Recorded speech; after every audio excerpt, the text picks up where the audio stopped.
Smiley from the Energy Boutique with your energy forecast for Monday, March 31st. Okay, so we're going to wrap up the last day of March with a moon day. And of course, if you took a listen to this week's Ascension forecast, you would know that we have 4 moon days coming at us this week, which is kind of strange, kind of weird, but coming out of that eclipse, having Mercury creep back into Pisces and having Neptune creep into Aries energy for the very first time in 165 years, we need a little bit of time to adjust. And of course, each moon day provides us with an opportunity for emotional refinement and realignment. And of course, with the moon in Taurus here today, we are going to have a lot of opportunity to get grounded, to get anchored, to be very present, very aware in the moment, in the here and now, for us to gauge what is working and what isn't working. And with 8 different aspects popping off here today, and all 8 involving the moon, most of those aspects are going to be tension filled. Why? Because again, the fixed earth energy of Taurus really wants to stay put, wants to stay in this present moment, wants to focus on the here and now. But of course, we're in a major transitional type of situation and circumstance right now. And as much as we want to find the comfort, the familiarity of this present moment, we've also been praying for change to break out of these current circumstances. So we're going to get plenty of opportunities here today to kind of gauge where it is that we're the problem, we're the one kind of blocking our progress. And it's going to be a very interesting day because, again, we have this urgency to kind of learn the lessons that March was meant to teach us. And if you need to go back and listen to that intro, to that energy overview for the month, go ahead and do that. See where your life is stacking up. See where the events have pushed you into new foreign territory that essentially you're currently resisting. So we are going to have a little bit of a heavy day here today that usually happens with the moon in Taurus anyways. Again, fixed earth energy. We are going to be very heavy, going to be very weighted. We are going to struggle to kind of find the happiness, the joy, the gratitude of this present moment as we, again, kind of contemplate where it is that we're coming from, what we're happy that we've outgrown, what it is that we're happy that we've been able to break away from, and gauge where it is that we want to go from here. The problem is the moon in Taurus doesn't like to think too far in the past, doesn't like to think too far in the future, but some other aspects that are popping off, of course, in the background definitely have this tug of war alive and well. So we're going to have to find a new grounding point. We're going to have some serious emotional revelations, if you will, on what we need to change, what we need to improve, what we need to adjust in order to break free from the heaviness, from the weight, from the discomfort of this present moment. So with that being said, the moon in Taurus is going to semi-square, creating a little bit of tension and conflict with Saturn, the Lord of Karma, in Pisces energy. Again, another ending and closure energy, forcing us to wrap up a karmic chapter, forcing us to dissolve the old version of self, that false belief system, the old world, the old reality that old version of self has built and created.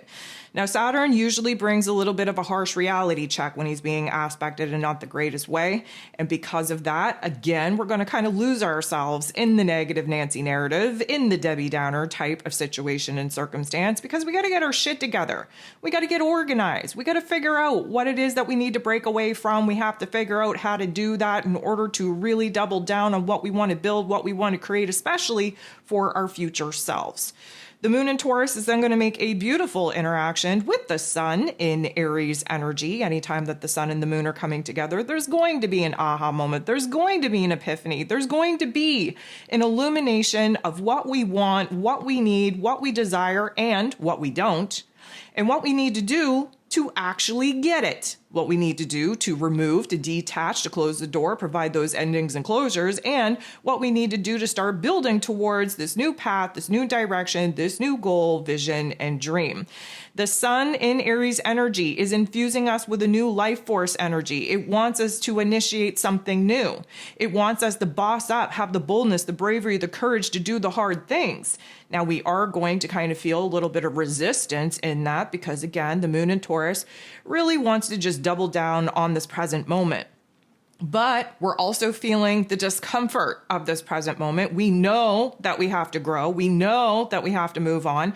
We're just not emotionally prepared to do that just yet. However, the revelations, the visions, the aha moments, the epiphanies that are going to pop off due to this particular aspect should kind of get our inner realm riled up to the point where we're willing to start making some of those adjustments, improvements, and changes.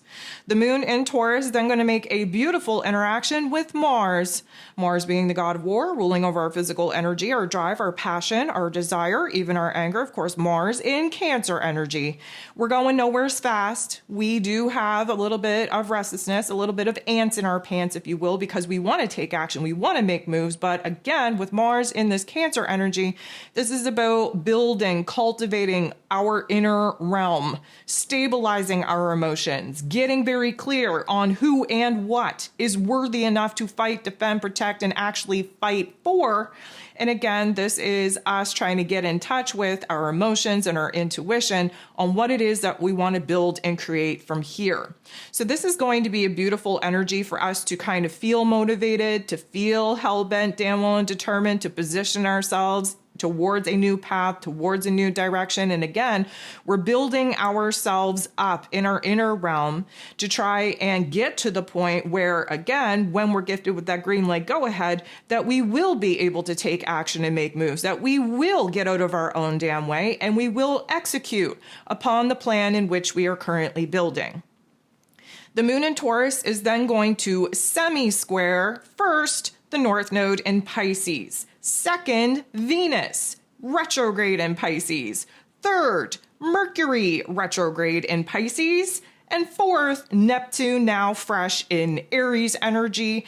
And it is going to be a wham, bam, thank you, ma'am type of afternoon. So let's just start off with the moon's interaction with that North Node. Now, the North Node is trying to get us on the right path, trying to get us in alignment with a new goal, with a new mission, with a new purpose. And in Pisces energy, this is about us kind of trusting the greater, grander plan, even though we can't see it, trusting ourselves to understand that when we have insight, when we have emotion, when we're operating from the higher version of self, we're going to know exactly what to take action upon and when to take action upon it.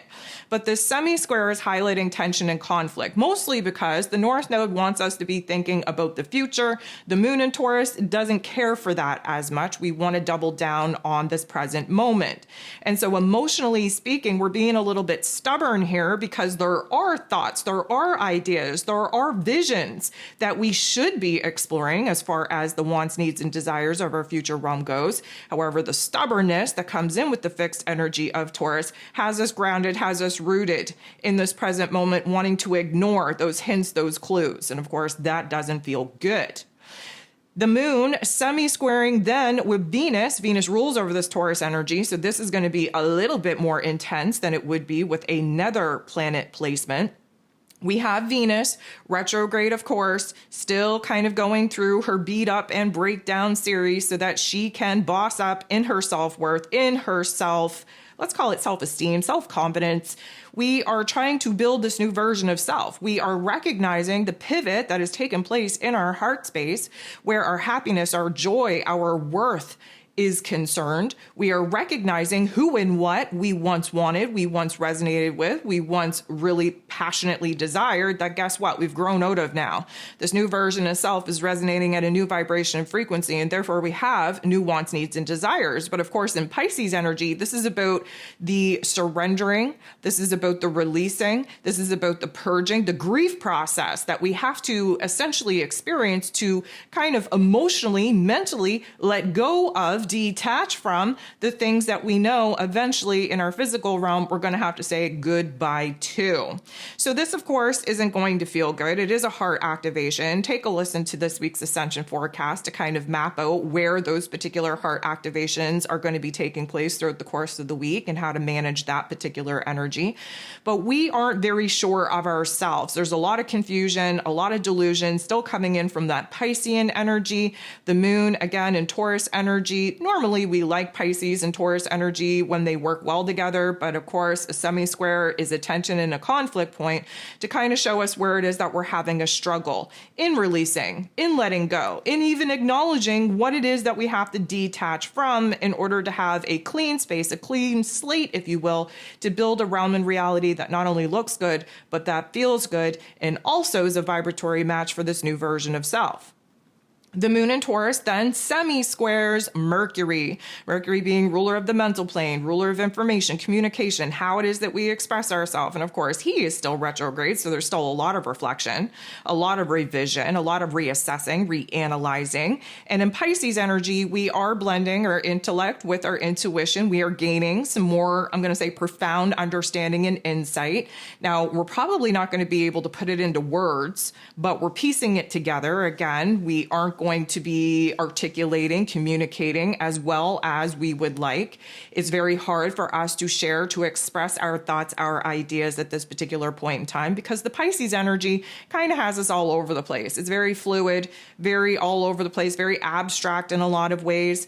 Because our heart space, the moon, and our head space, Mercury, are kind of at odds with each other. Again, there is this conflict going on, this inner war going on between our heart and our head. Our heart space, the moon in Taurus, wants to just anchor into this present moment, wants to have the attitude of gratitude for the creature comforts, for the things, the comfort, the familiarity that of course we're leaning into because we're on the peak precipice of a major change. And every single time that we find ourselves in this transitional period, our ego selves, the programming kicks in, makes us double down on what it is that, again, we've been used to. We're trying to convince ourselves that things aren't as bad as, typically speaking, we've felt that they have been. And Mercury, of course, he's all over the place, confused as F, but realizing that, again, there is this ending, this closure that has to take place that our heart space just isn't willing to accept at this particular point in time. The moon in Taurus then going to semi-square Neptune. Neptune, of course, fresh in this Aries energy. We are still needing a little bit of time to adjust, to acclimate to this particular transit, to this particular shift. It is this warrior type of spirit that needs to rise to the surface of our awareness so that we can be bold, brave, and courageous to do what needs to be done to not only break away from the old world, but to actually take action in our physical realms. We can't just sit around dreaming about it. We can't just hope and wish it away. We actually have to do something in order to recreate the realm and reality that, again, we have a visual of, we have a sense of purpose of, a mission, if you will. We are leaning towards one path, one decision, one direction over the other. It's still not as clear as we would like. However, there is a confusion, a sense of delusion, a sense of denial that many of us are sitting in at this particular point in time. And of course, emotionally speaking, we want to ignore it all when realistically speaking, there's a lot going on in our external realm that we just cannot ignore. And so our dreams are a little bit confusing. Our inspiration is out the window. We are not feeling motivated. We're not feeling bold, brave, and courageous. And this in itself can put us in a situation where, again, we're doubling down on the negative Nancy narrative. Now, the last thing that we have going on here today is the moon in Taurus energy making a beautiful interaction with Jupiter, the planet of growth, expansion, beliefs, abundance, and blessings, who, of course, is in Gemini energy. So after what I call a very tension-filled type of day, we have Jupiter coming in to kind of restore our faith, to remind us that, again, this is a growing pain, to remind us, again, that we have been praying for change, and now that change is essentially knocking on our door, that we should get up and answer it instead of curling up in a ball and pretending that we're not home. Jupiter is going to bring a certain level of optimism back. He's going to bring a certain level of confidence back. He's going to show us, especially in our mental plane, where it is that we have to get a grip because, again, living in that negative Nancy narrative doesn't do anything good for anyone. And this is going to magnify and intensify where it is that our time, our energy, our effort is needed the most. Because we're still in this Gemini energy, and because Gemini energy is very divided, yes, we are still feeling this teeter-totter. Again, may I remind you, we're still in this eclipse energy. It's still a wackadoodle single time. We are still being hidden away from the truth, from the information, from the wisdom, from the knowledge that we need in order to make an informed decision. We are still being kind of eclipsed from, hidden away from the plan, the path, the strategy that we need to be forming, that we need to be kind of perfecting in our mind space, in our head space, in our heart space, in our inner realm. Because again, we are moving into a brand new month here very shortly. It's going to be a total game changer as far as the vibration, the frequency goes. And eventually, in just a couple of weeks, we are going to get that green light go ahead to start making some serious adjustments in our external realm. And so this is the point in time where we have to get the inner realm right, in alignment, mind, body, and soul, so that again, we're on the same page, we're acting from a place of wholeness, and we are going to know exactly what needs to be done, and we're going to feel confident, capable enough of doing just that when that green light go ahead gives us the green light to go ahead.